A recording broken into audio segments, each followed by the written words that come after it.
I stay loose, I stay hype. I stay loose, I stay hype. I stay loose, I stay hype. I could do this all night, cause I do what I like. Yeah, I do what I like. Yeah, I do what I like. Sipping goose, sip is right. And I go with the flow. Yeah, I go with the flow. Yeah, I go with the flow. Cause I know I'm the show, in the zone. The boot room is a place where careers evolve, both on and off the field. Stories are told, a wonderment of many, many stories, secrets to be heard, and firecrackers sometimes, heartfelt other times. We are privileged today, you are privileged today, to have Brianna Curtis with us to tell us her firecracker and heartfelt story. So, BC, thanks for joining us, and how are you? Yes, thank you so much. Thank you for having me. I am great. I'm so happy to be here. Now, where are you? Yeah, so I'm currently in Iceland. It is about 5 p.m. where I'm at, and I'm just so happy to be in the boot room with you. Brilliant. Pro soccer player. We're going to touch on that a little bit, but what makes you a firecracker, BC? Oh gosh. Well, it depends which coach you ask. No, it's just I speak from the heart, and everything I do really passionately. So. And that's both on and off the field, I assume. Yes, sir. I believe everything you leave your essence in everything you do. So you got to pop off. All or nothing, right? All or nothing, always. I like it. And thanks for the conversations and the exchanges that we've had. So I got to know you a little bit and check, where you've been, what you do, and currently, what are you doing actually now over there in Iceland, BC? Yeah. So I am lucky enough to be playing and coaching. I coach a few different teams while I'm out here, and I just get to travel around Iceland playing the beautiful game. I also decided, a lot of people can start a business and live in the United States. I started a business in the United States and moved to a new country, so might as well. What team are you playing for? Yes, so I am currently located in Vopnafnir, Iceland, and I play for Enheri. Yes, and we're a really good up and coming team, and we're really excited about the summer league that we're about to play. We got a few games under our belt, but a lot more to go. So that's really exciting. What's the setup look like then for obviously you're on a professional contract out there, BC. So what's it look like on the playing side of it? How does that pan out for the week prior to the games, and then obviously the games? Yeah, of course. So it's a little bit of an interesting setup because I'm coaching and I'm playing for the team. So we train around 4 to 5 times. Every week, depending when the game falls. So like upcoming, we play on Monday.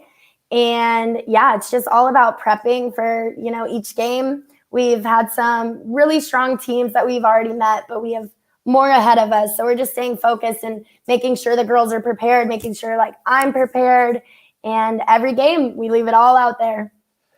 I'm very familiar with Iceland. We don't need to know anything along those lines, but it's a very, very beautiful country. And you're a Colorado girl, and Evergreen is where your roots are from, and growing up and playing soccer here. Is there a comparison, between a feel for Iceland and sort of Colorado? It may sound strange, but what are your thoughts on that, BC? Oh, no, definitely. So one of the things I love about this location is it's a really small town, like around, I think, 600 people. Evergreen's a relatively small town as well. So it's really nice to be so located in Denver. Like, I'm going to try and show you guys my view. See if the camera will catch it. There we go, baby. Oh, yes, please. So I'm definitely a mountain girl, and it does correlate well to Colorado. Colorado might not have the ocean, but we do have the nice mountains. Have you managed to get around a little bit over there in Iceland? Just check out a few things, or have you got any plans to do anything, because I know you can do some things out there quite exotic. So any plans, or where have you been so far? Yes, yes. So I've been lucky enough that it's kind of funny. One of the Hungarians on our team is probably more familiar with Iceland than most of the Icelandic people. So she's awesome. She's been showing me around a bunch. We went to the volcano just last weekend. Brilliant. Oh my God, it was shocking. Like, I can't even fathom it. And then my dad is actually coming to visit me. Nice. Yes. So I have to show him the world, you know. Yeah.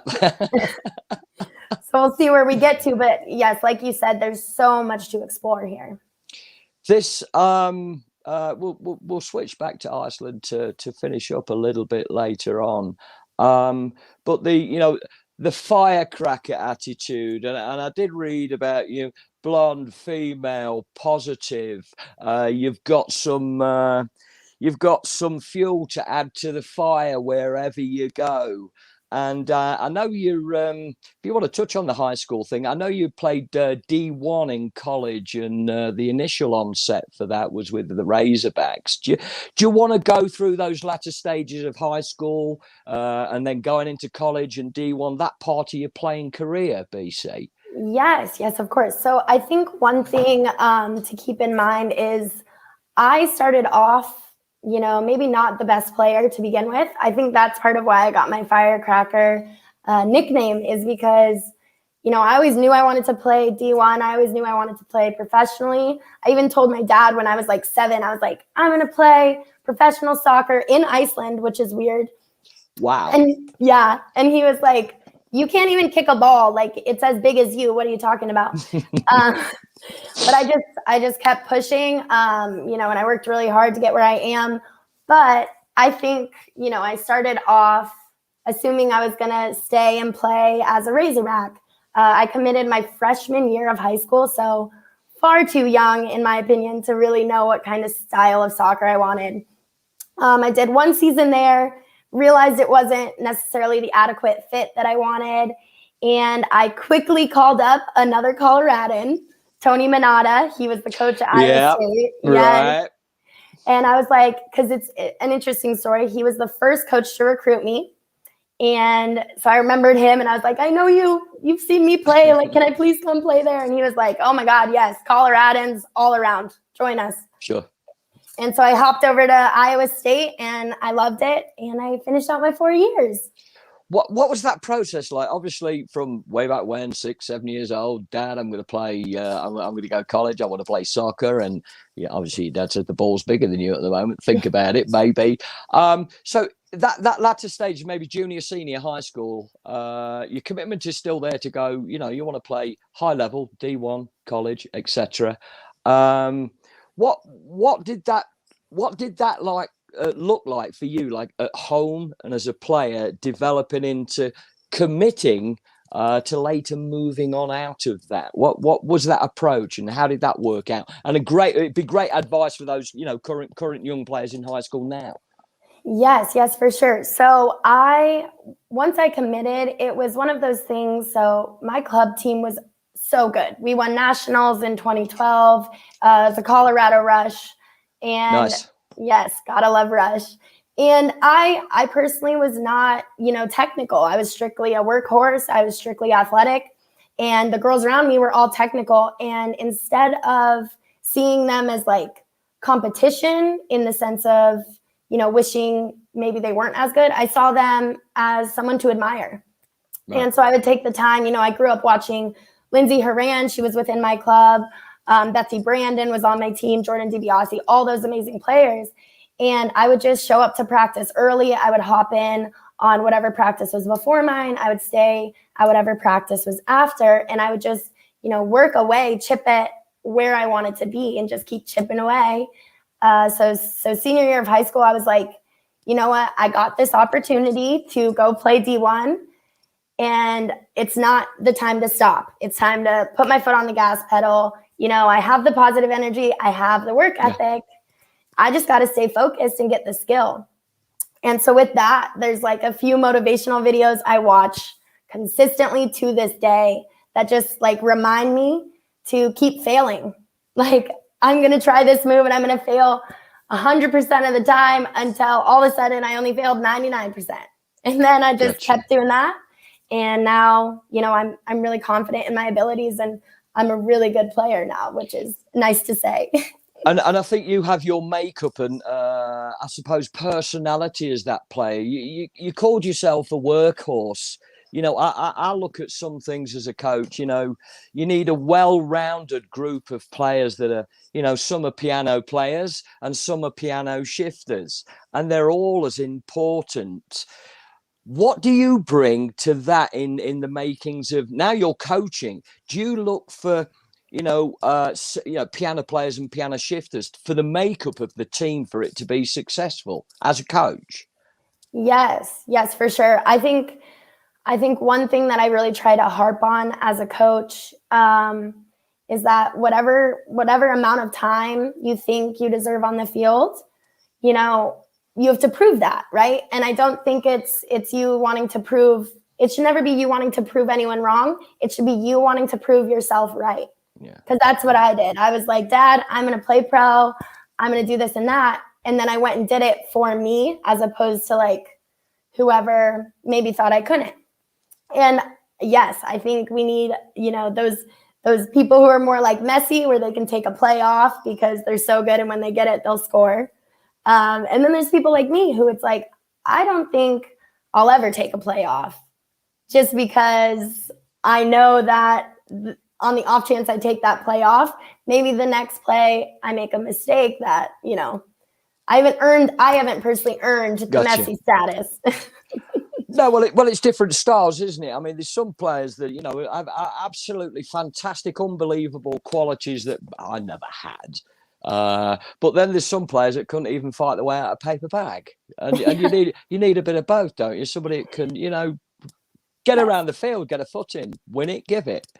Is that sort of you, getting around the field, get it, win it, give it? Oh, yes. And I think it's one thing I love about like my history and my soccer career is that, I would sometimes come in off the bench and get 15 minutes.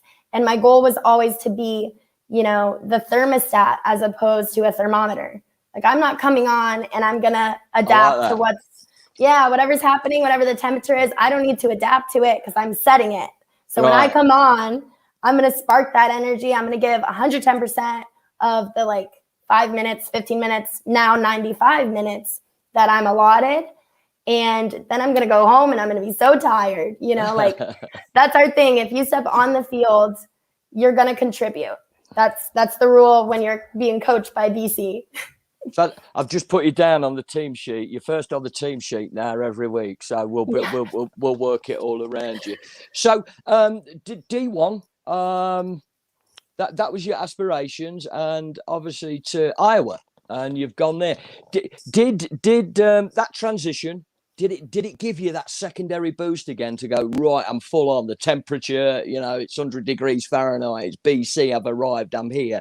Did it give you that lift transferring? Oh, yes, completely. Because the women around me, that soccer program was so supportive. And Tony Minata, he's an awesome human, and he's very much into who's going to be the workhorse. And it also gave me a lot of opportunity to work on, improving my skills as a player. Like, they allotted a lot of time to individual trainings, this and that. And yeah, he took an interest in making sure we all were improving as people and as players. With that being said, I have a necklace that has a little house on it. Let's see if I can show it. Little house. And that comes from the book, Chop Wood, Carry Water. Okay. And one of the stories in that is about building your own house. Like, everything you do, you're doing it with pride.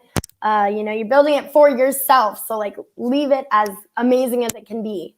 And that's my life motto right now is I'm always building a house. My house is always for me, and everything I do is just full of pride. I like that. Is everybody welcome to the house as well? Everyone's invited to the house. Fantastic.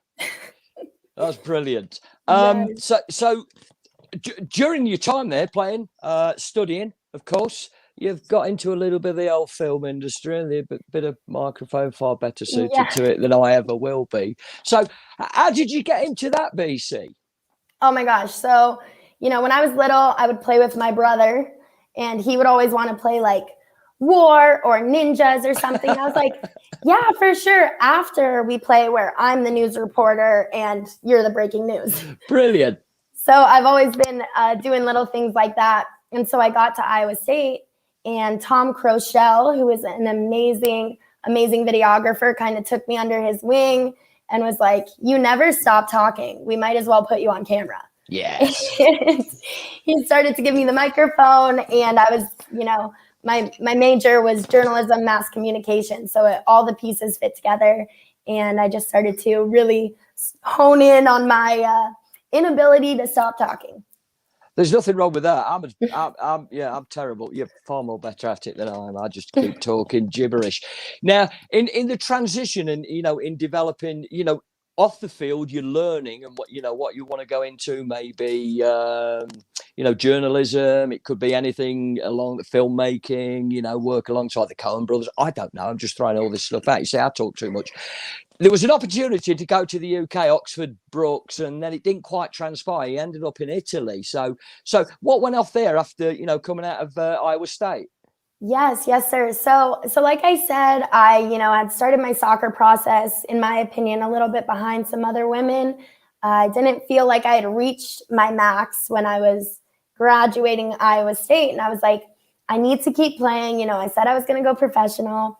I need to keep playing, and I want to pursue a master's degree. I wanted to be the first one in my immediate family to get my master's. Yeah. So I was like, started talking to a whole bunch of schools, and I started talking to Mark Andrews, who is at Oxford Brookes. Yep. And I was going to go there and pursue journalism as my psychology as my master's, and play soccer out there. And out of nowhere, like, I'm pretty sure I'd already paid for, housing or something in the UK. And I get an email from the University of Rome in Italy, and they're like, hey, you want to come here and play soccer and yada, yada, and get your degree? And I was like, I have to do it. I was like, I have to. Yeah. Just so I could learn Italian. I was like, when else am I going to learn, like, go to another country and learn a language, which I ended up doing a lot more, but who knew? At the time, I was like, oh, so I switched up and I went to Italy. I still talk to Mark Andrews a lot, and I still miss the idea of going to the UK. I've never been. I could get you sorted out. I know a few people over there. It'd be very, very cost effective for you. So I know some good people as well out there. So that would be an option. So, hey, so you're pursuing your education or your academics. I'm just throwing this one out off the cuff, which I always do. Did you look at the sort of soccer scene, which is obviously growing and still is in the UK? And then did you have a look at the soccer scene to run alongside your academics in Italy as well? Did you have a look at those? Yes. So one of the main things was when I was in Italy, I was also playing a form of professional soccer, and that was more immediately guaranteed. And when I was going to Oxford Brookes, it would be, I'm going to school and I'm playing for the school. And then also I can try out for upcoming professional teams, which would have been an amazing opportunity for sure. But at the time I was like, ooh, this is so shiny. I'm going there. No, I totally understand that. Bit more sunshine. And so I'm not going to go into details. England and Italy, they're both wonderful countries. Yes. So what was the playing style like? And while you were playing over in Italy, Rome? Oh, fantastic.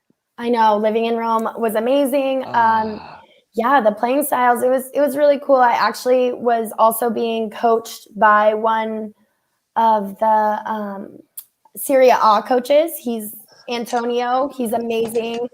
And so that was really cool to like improve as a player underneath him. I definitely see the difference in playing styles. Really, really connecting the ball was fantastic. I think it was good to come in as an American because they're like, you work so hard. They're like, you're running so much. Are you sure you need to run so much? And I was like, I'm a firecracker. This is what I do. And, I think maybe I was hitting the gym a little bit harder than them because I was coming from D1 soccer. So I was making my impact pretty quickly, which was really nice. Did you did you get to see a few sites over there in Italy? I've been a few times. It's a beautiful place and fantastic people, so welcoming, even to us English people. You know, certainly myself. Did you get to travel a little bit, see some sites? What stuck out for you? Yes, for sure. So I was really lucky because, you know, we had soccer, and then also like I learned the language pretty quickly. And so everyone was so welcoming when I would practice speaking Italian. I loved the Trevi Fountain. I loved it. It was so gorgeous. Weird side note is I also was there when COVID happened. Gotcha. So I was there for a little bit, and then I got to come home, and then I had to go back to get my stuff. So I got to see, you know, the Colosseum, the Trevi Fountain, all without tourists, which was like shocking. Like I saw it with tourists and I saw it without tourists, and it was like breathtaking for sure. It's a beautiful country. I know the unfortunate circumstances of the pandemic, and you know, lots of tragedies, and but there is a difference when you can actually go around a facility, whether it be ancient Rome or anything, where there's like 5 people and you're one of them. It's a totally different. Was it eerie? Was it? Could you feel it a little bit in terms of like no people around? Did you get a different perception of it, BC? Oh my gosh, yes, completely. And it was really interesting to like, you know, it all switched in a day, which was really fascinating to see. Like for a while, no one really thought COVID was a thing over there. And then all of a sudden it very much, you know, was a thing, and they're taking it very seriously, which also on a totally different note, I just remembered I got to meet Pierlo. And I like, okay, so we all had to get together and take a picture with him. And I like put my arm around him, and they were like, no touching. And I was like, please. Let me hug him. I'd do it as well. So I mean, I know a few people that have met Andreas, and they say what a cool guy he is. Oh, so cool. He was fantastic. Like very nice, very calm, which surprises me because I'm not calm. I was like, hello, it's so nice to meet you. And he was like, yes, it is nice to meet you. And I was like, oh. Yeah, that's a bit of a legend there, because he wasn't a bad player, was he? Oh my gosh, no. Not at all. Hey, but putting that let's put these two together again on the fly, BC. Would you say there's not a comparison, but would you say additions to your game of travelling around and looking at that midfield play, assuming that, you know, that was a bit of inspiration for you as well to see him play? Oh my goodness, yes. I mean, honestly, for me, I feel like my soccer IQ has improved so much just by, you know, the coaches I've gotten to meet, the traveling abroad and seeing all these, you know, different styles, and also how people like communicate on the field. On top of that, I definitely finally started really watching soccer and actually diving into it. And to the athletes that are watching this, like, footage is so important. Watching games is so important, and just like learning how to really read your game and hone in on your skills is really cool. And that's something that I wish I had taken more seriously when I was younger, for sure. But so basically, advice for those younger players, that we all do things differently anyway when we're watching the game, whatever a game it may be, high level, low level, cup final, World Cup, whatever. What did you do then, like when you were watching a game? Could be anybody. What people do different things. What did you do observing a game, you know, on that footage? Yeah. So if I'm watching, you know, a team I really respect, or even just like a really good game, I'll find someone who's in my position, and I'll compare myself to them in the sense of like, oh, wow, they're like, you know, really staying wide. I wonder why they're doing that. And then try and analyze maybe how what they're doing is, you know, more appropriate for that situation than what originally my mind would say for me to do. Because like I said, I am a workhorse, but sometimes, you know, in certain situations, maybe I should hold back. So study people in your area, in your position, study people you admire. You know, if you want to be like Messi, I love Messi, by the way. I get that. If you want to be like Messi, go be like Messi. You know, just watch his footage and understand, I guess, try and put yourself in their shoes. Aim for the stars, right? Yes. If you get close, brilliant, you know. You know, everything you've told me is very heartfelt, which I think, you know, what we're leading to right now. Off the field, outside of all that, the programs that you've got going, Fire away, Firecracker, on the Yes. Heartfelt project. I love it. I've read up on it. It's fantastic. Yes, I'm so excited. So I recently started my own business, and currently it's to raise awareness, raise funds, but long term, I really do want to start a foundation, and even more long term, once I'm settled in the United States, I am going to start a nonprofit. So everything is encompassed around mental health. They're showing a few of our heartfelt faces. These are people who really want to advocate and speak up about not only mental health, but acknowledging that men's mental health is really, really overlooked. So this all kind of started when, my minor was psychology, but also being a D1 athlete and being a human, everyone needs some mental health help. And I found that, especially with the pandemic going on, people were reaching out to me a lot about like how they can handle it, yada, yada. And along those lines, like during that time, I also lost a few really important people to me to suicide, and all of them were men.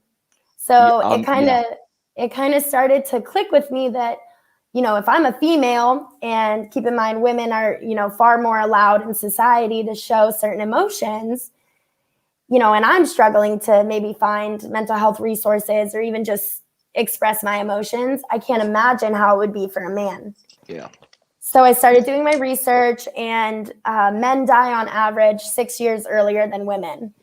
And that's from health problems, both physically and mentally, that can be addressed. And if, met early enough, can actually save their lives. So I was like, how do I, like I said, I never stop talking. How do I get people to talk about this? How do we, change lives? How do we change the situation? And I was like, you know what? One of the easiest ways currently is through apparel. So let's have a cool, stylish, anything that people would want to wear with a hard-hitting statistic that starts a conversation, maybe a hard conversation, and then a website that is, a hub of resources, a community, an outlet to let people really, stop the stigma around mental health, men's mental health, and start a discussion. And of course, the main thing is to raise funds to help foundations that are already, helping people and really, really building stuff for mental health. So every item that is purchased, a portion of that is going to be donated to countless foundations that are already fighting the good fight. That is absolutely fantastic, and love to help. Very good. If you don't mind me saying, a very, very good friend of mine, Rory Green, over in the UK, started a movement probably 18 months ago, pre-pandemic, and it was purely to get the males to just step forward and say, hey, how you doing today? You okay? Yeah, I'm all right. It's like, nah, hang on a minute. Just to getting them to open up. And as you mentioned, tragically, the suicide rate is horrendous. So maybe I can, and that's Enlighten the Shadows. So maybe I can get you into. He's only south of you in the UK from Iceland, so he's only down the road. So maybe I can get you two, with your permission. I'll pass on your details to Rory over there, and you can, just have a chat. But what you're doing, BC, is absolutely wonderful. For males and females, of course, in the apparel. Love to help in any way I can, because it is heartfelt.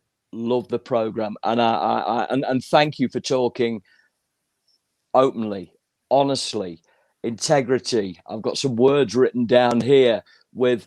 You set yourself high standards. You set yourself conduct codes. You have morals. You have principles. They're all packaged together. Do you just direct them and go with that, and nothing else changes?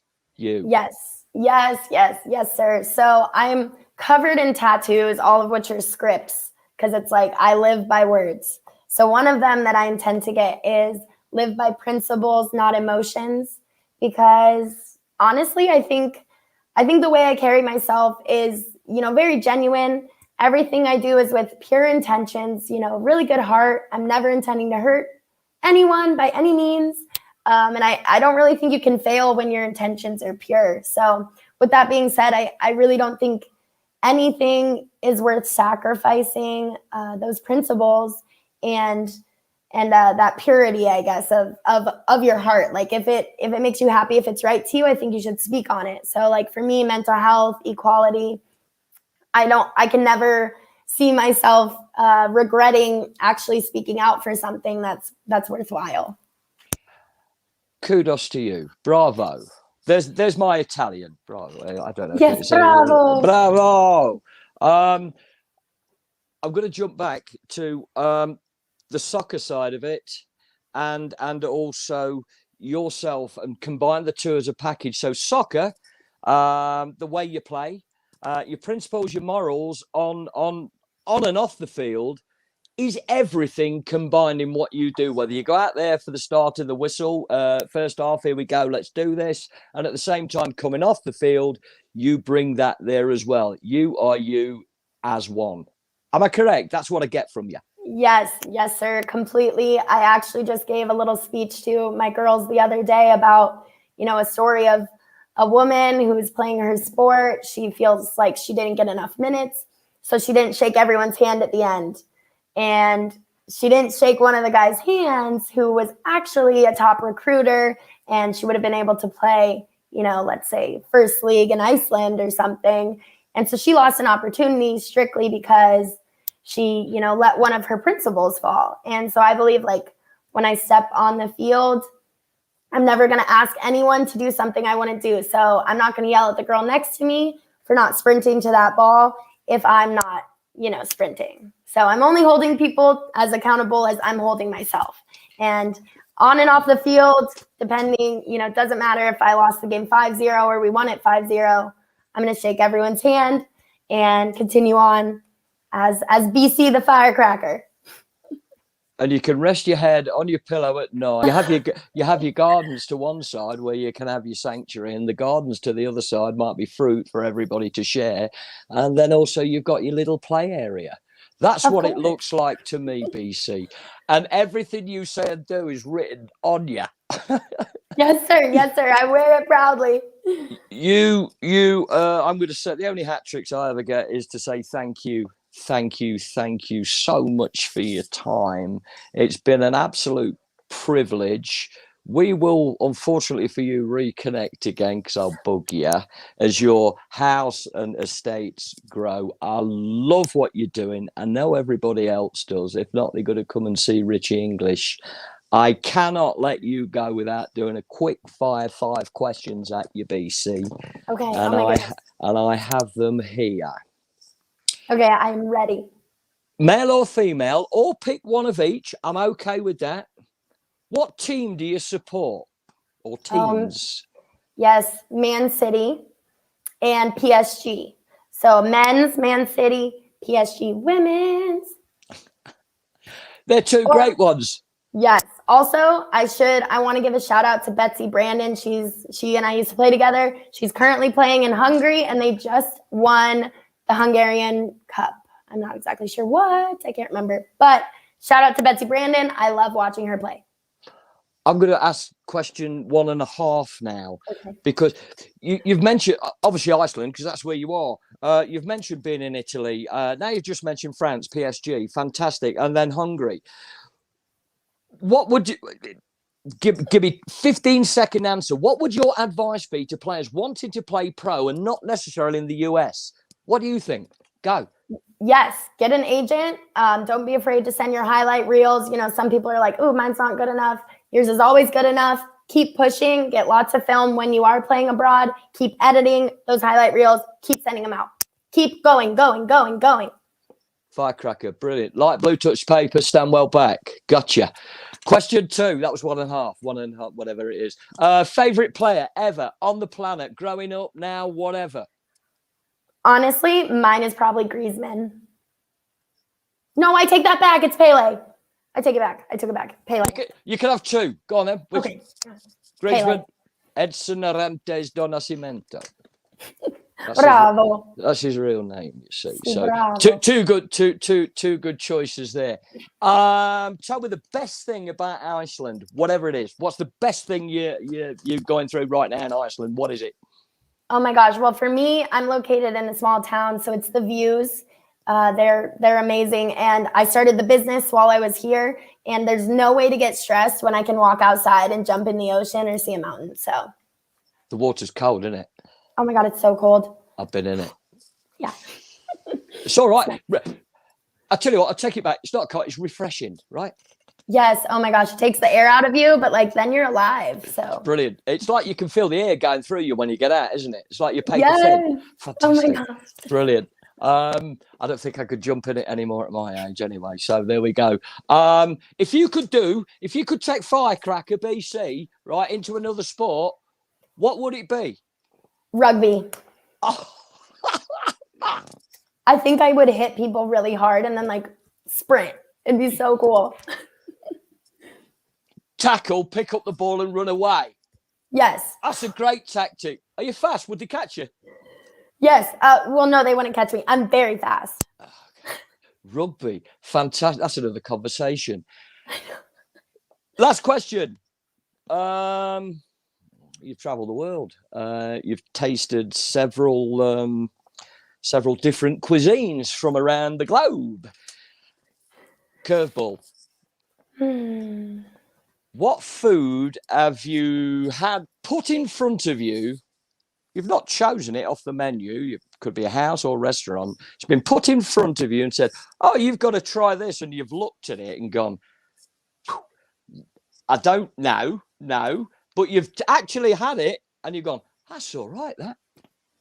Okay, so I can't remember exactly what it's called, but I was in Romania and they gave me, it starts with an S, but I don't want to say it wrong. Okay, so it was cabbage, but like wrapped inside was rice and cheese and like some meat, but I didn't know what meat. And it came like steaming and it smelled, like steamed cabbage. And I was like, ooh, okay. But like I eat everything. That is no problem. So I ate it and it was amazing. Oh my gosh. And you eat it with like cream cheese kind of thing. It was delightful. Romania, surprising food. It's actually quite good cuisine out there, but when you're given something like that, it's like, ooh, I'm not so sure. And it was like right after a game and it was really hot. And I was like, I don't think I should eat hot cabbage after a game. I mean, cabbage is great for you, full of iron and all the good stuff. But when it's being cooked, it's like Brussels as well. You get that aroma is not conducive in that. I just wasn't ready. I adapted. Athletes adapt. It just seems strange for a post-match meal, but that's maybe what the Romanians do post-match or something. You never know. Thank you. I'm going to get thrown out, and rightly so. Red card for Richie. Would you please leave all our viewers, our subscribers and listeners one final message for the Globe, for the Firecracker? Yes. Cheers, everyone. Yes. Okay. So one, I want to do a quick call to action. I always do these.